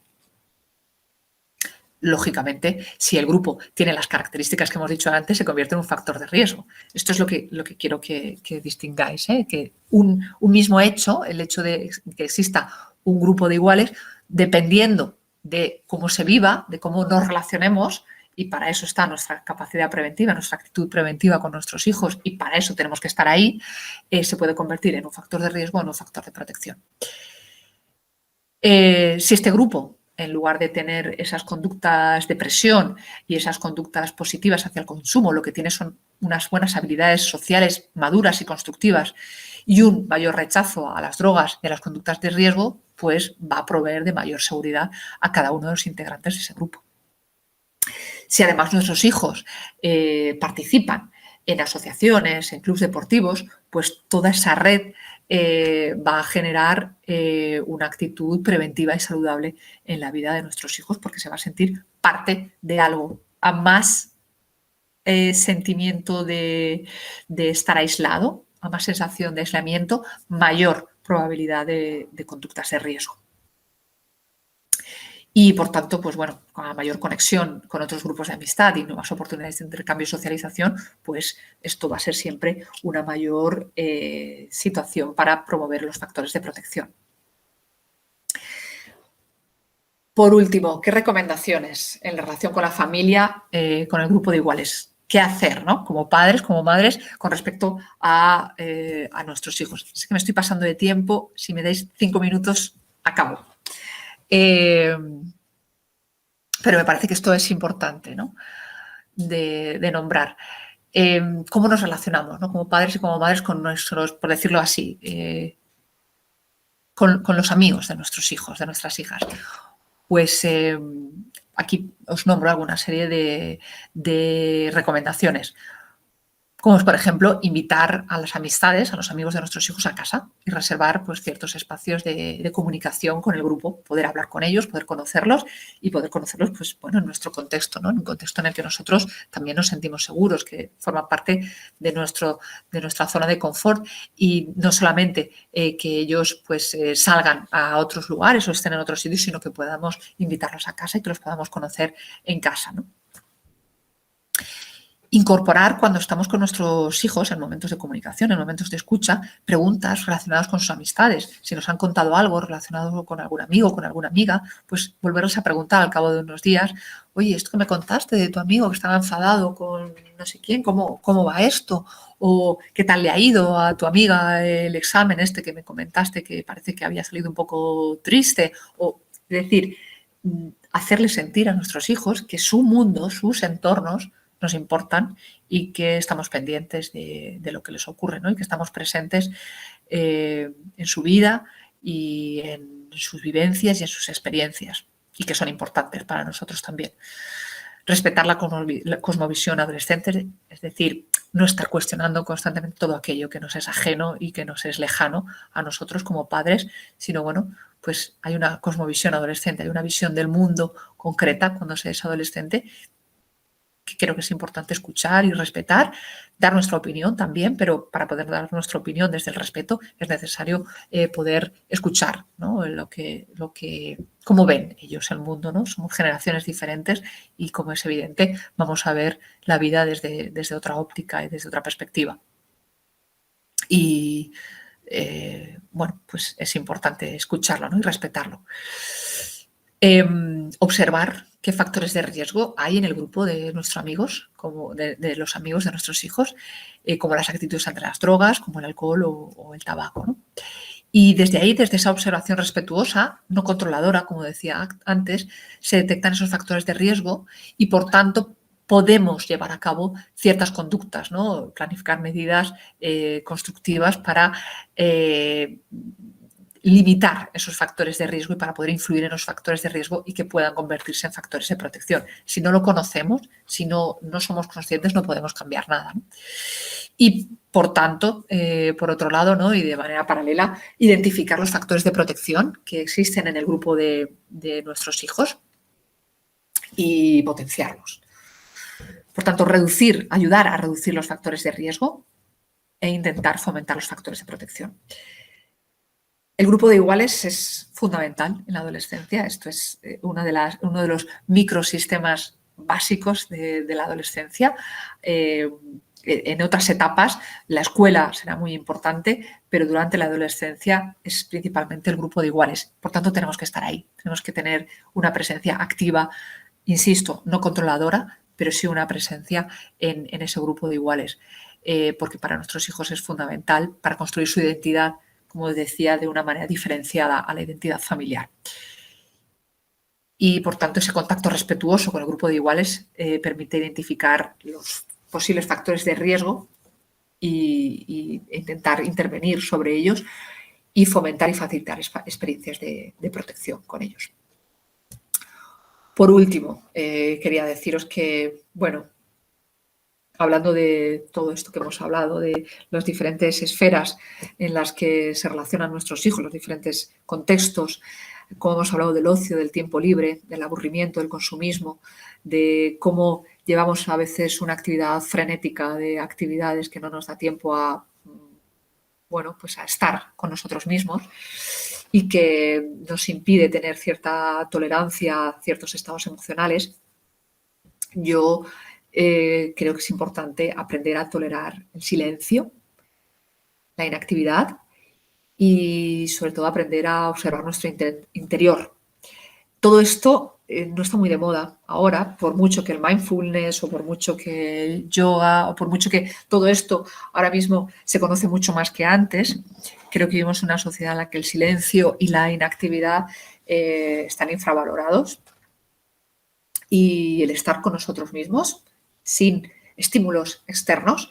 Y yo, bueno, creo que fomentar esto en la vida de nuestros hijos y en cómo se relacionan con los diferentes espacios desde aquí también, creo que es importante. Y, por tanto, intentarlo puede ser, bueno, el comienzo de un hermoso camino de autoconocimiento y de trascendencia para nosotros mismos como padres y madres, y poder transmitírselo a nuestros hijos y para que ellos lo puedan desarrollar. Entonces, tolerar el silencio, tolerar la inactividad y observar nuestro interior.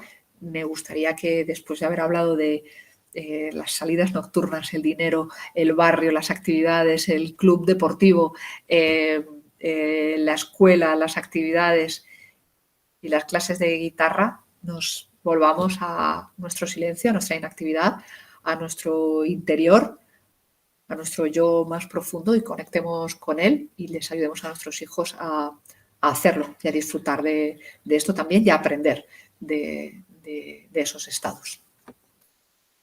Y bueno, pues muchas gracias por vuestra atención. Me he pasado unos cuantos minutos.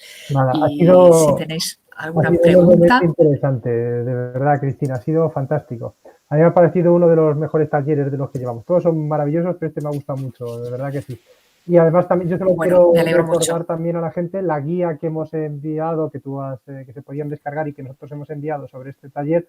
También, por ejemplo, hay recomendaciones sobre libros para meditar, ¿no? Estas cosas que estamos hablando, ¿no? La meditación y todo eso, que para los niños, que yo creo que estaría muy bien que todos le echáramos un ojo.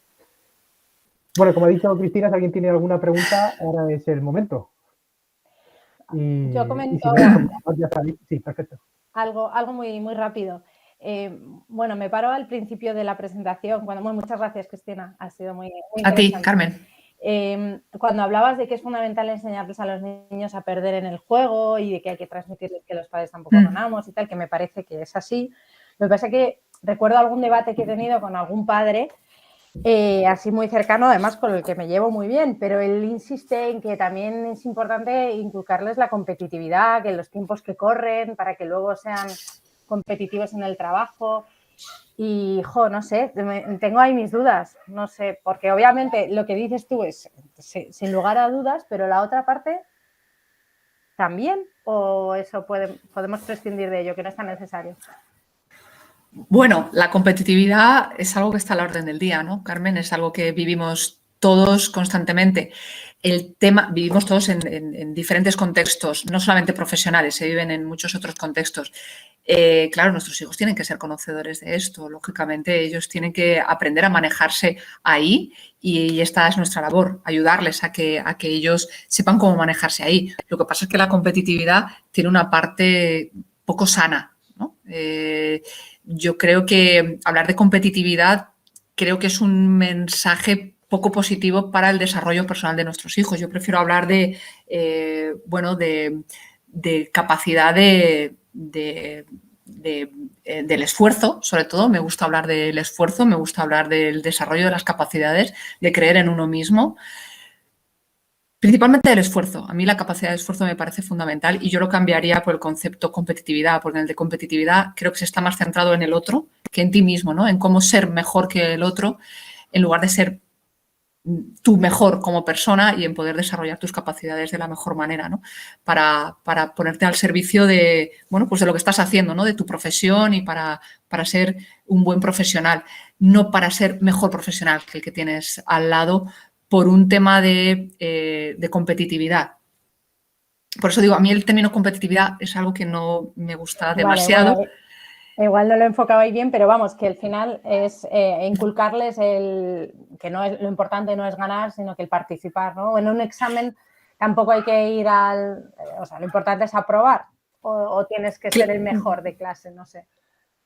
Bueno, ser el mejor de clase yo creo que genera muchísima presión en nuestros hijos y en nuestras hijas, ¿no? Yo creo que lo importante es que nuestros hijos aprendan a esforzarse y a sacar lo mejor de sí mismos y a confiar en ellos. Para mí ese sería el mensaje.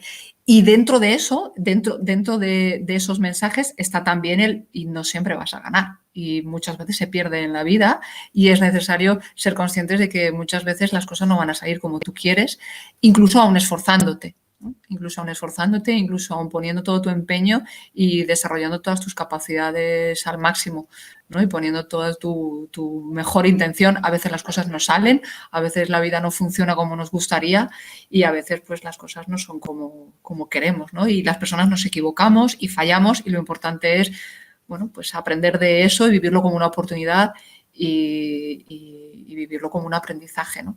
Una oportunidad para aprender y para seguir creciendo.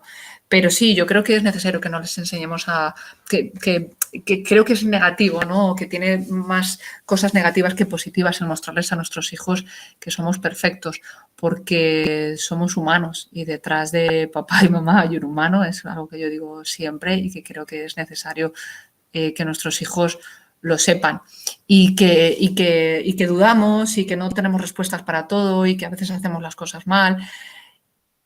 Pero bueno, desde la responsabilidad y no desde la culpa, podemos transmitirles a nuestros hijos que aunque nos equivoquemos y aunque cometamos fallos, podemos hacernos cargo de eso que hemos hecho mal o de eso en lo que no lo hemos hecho del todo bien y cómo podemos rectificarlo y cómo podemos ser mejores a partir de ese aprendizaje y vivirlo como un aprendizaje. No desde el, oh Dios mío, qué malo soy, qué mal lo he hecho y soy el peor padre o la peor madre del mundo, la peor persona del mundo, sino me he equivocado en esto no lo he hecho bien y aprendo de esto y desde la responsabilidad me hago cargo para hacerlo mejor la próxima vez o aprender cómo hacerlo mejor en próximas ocasiones, ¿no? Y qué ha salido mal o qué he hecho yo mal o qué no he hecho bien para que haya ido así. Entonces, bueno, responsabilidad y esfuerzo me parece que son mensajes para mí mucho más positivos que la competitividad. Genial, pues muchas gracias. A ti, Carmen.